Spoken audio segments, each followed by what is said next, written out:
Сегодня были обнаружены неожиданные находки.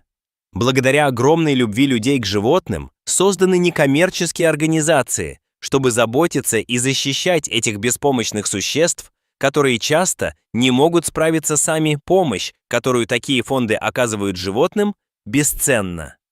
Иногда они спасают им жизнь и дают шанс найти подходящую семью. Люсия – молодая врач-стоматолог, которая в свободное время работает в одной из таких организаций. Она часто находила на улице бродячих кошек и собак и отвозила их в ближайший приют, чтобы уберечь от опасностей улицы и в надежде, что они смогут найти семью, которая приютит их и подарит много любви. Но то, что она нашла в тот день во время прогулки, навсегда изменило ее жизнь. Наша история происходит в многолюдном городе Каракас, Венесуэла. Как и в любой другой день, Люсия рано утром отправилась на работу в стоматологическую клинику, которая находилась в 4 кварталах от ее дома. Работа там не приносила ей большого удовольствия. На самом деле, она никогда не хотела получать именно эту специальность. Ее настоящая мечта – стать ветеринаром. Чтобы помогать животным, часть этой мечты она реализовывала, работая добровольцем в фонде «Надежда для животных». Некоммерческой организации по уходу и защите животных. Обычно она посвящала свои вечера помощи фонду. Она была очень привязана к этому месту и к животным. Иногда она даже испытывала печаль, когда семья решала усыновить одного из животных фонда.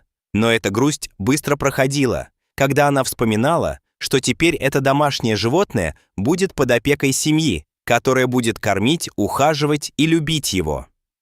Воодушевленная возможностью после клиники пойти и выполнить свою работу в фонде, она быстро позавтракала кофе и арепой и вышла из дома. Хотя 4 квартала – небольшое расстояние для общественного транспорта, Люсия предпочитала идти пешком. К тому же была прохладная погода, а по ее мнению, упражнения никогда не помешают для поддержания формы и здоровья. Но в тот день, пока она шла на работу, она наткнулась на нечто, что сразу привлекло ее внимание, потому что она никогда прежде не видела ничего подобного. Это была кошка с бело-черно-оранжевой шерстью, но дело было не в окрасе.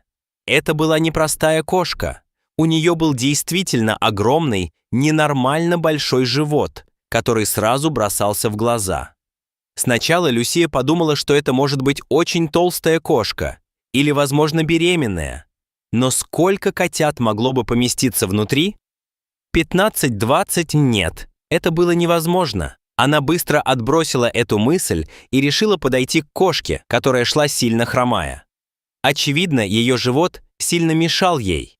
Сначала, когда Люсия попыталась схватить ее, кошка вела себя настороженно, даже немного агрессивно. Бедняжка, вероятно, имела в прошлом плохой опыт с недобрыми людьми. Но Люсия не сдавалась. У нее был опыт в таких случаях. Она сталкивалась с подобным прежде. Она терпеливо показывала кошке, что не хочет причинить ей вреда. Через мгновение кошка стала более доверчивой и позволила Люсии погладить ее. За всем этим женщина поняла, что опаздывает на работу. Но поглаживая кошку, которая теперь сидела у нее на коленях, она подумала, что не сможет бросить ее в таком состоянии.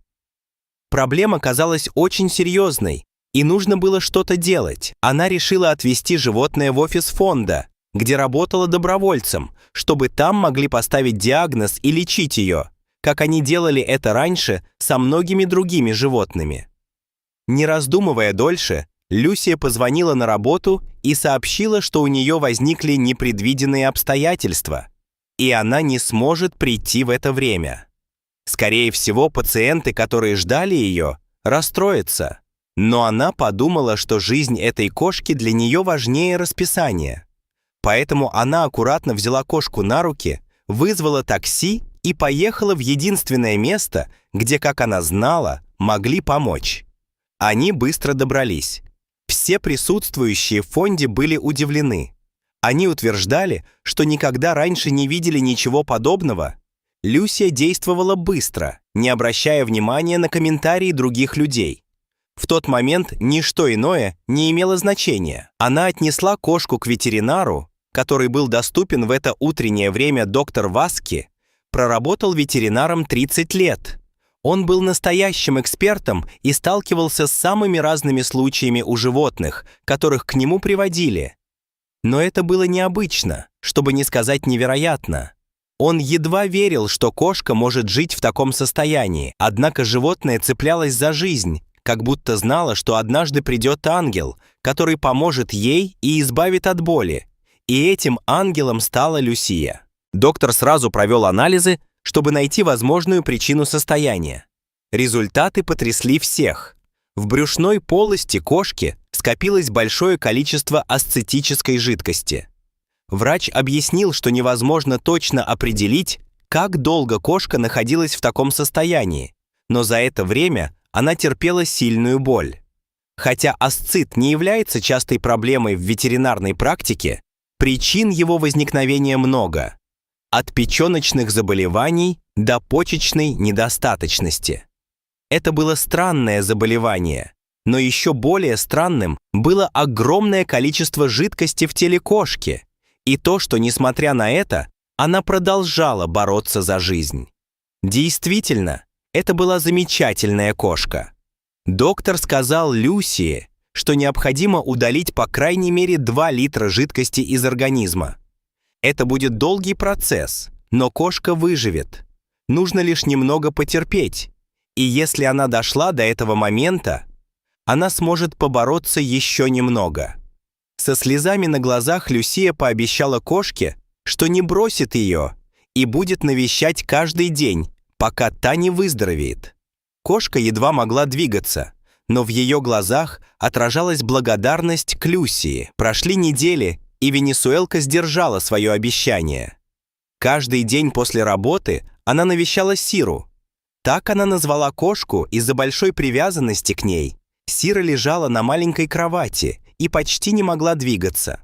Она все еще чувствовала боль, но оживлялась каждый раз, когда видела входящую Люсию. Ее громкое мяуканье выражало радость. Она привыкла к ее присутствию и каждый день ждала свою спасительницу. Люсия участвовала во всем процессе лечения. Она наблюдала, как постепенно уменьшается размер живота. Выведение жидкости шло успешно. В то же время она огорчалась, думая о том, что могло бы случиться, если бы она не прошла по тому переулку в тот день, когда шла на работу. Или если бы решила взять общественный транспорт. Она задавалась вопросом, сколько животных могут находиться в таком состоянии, без шанса встретить кого-то, кто им поможет. Но она решила не думать об этом и сосредоточиться на том, что может контролировать и что в ее силах. К тому времени она так привязалась к кошке, что решила забрать ее к себе после выздоровления. У нее уже было 5 кошек, но еще одна. Какая в этом беда? Она была уверена, что Сира хорошо вольется в семью. Постепенно состояние кошки улучшалось. Спустя месяц, благодаря заботе Люсии и усилиям фонда, она была в очень хорошем состоянии. Теперь это была игривая, ласковая кошка, готовая наслаждаться новой жизнью без боли со своей новой хозяйкой, которую она бесконечно любила и выражала это ласковым мурчанием. Такова была сегодняшняя история. А теперь несколько вопросов к вам. Знаете ли вы о какой-нибудь близлежащей организации, которая занимается помощью животным? Случались ли вам похожие случаи, и что вы тогда сделали? Считаете ли вы, что Люсия поступила правильно, отменив приемы пациентов, чтобы спасти жизнь животного? Оставьте свое мнение в комментариях. Также не забудьте поставить лайк, чтобы мы знали, что вам нравится наш контент и продолжали создавать такие видео. До встречи!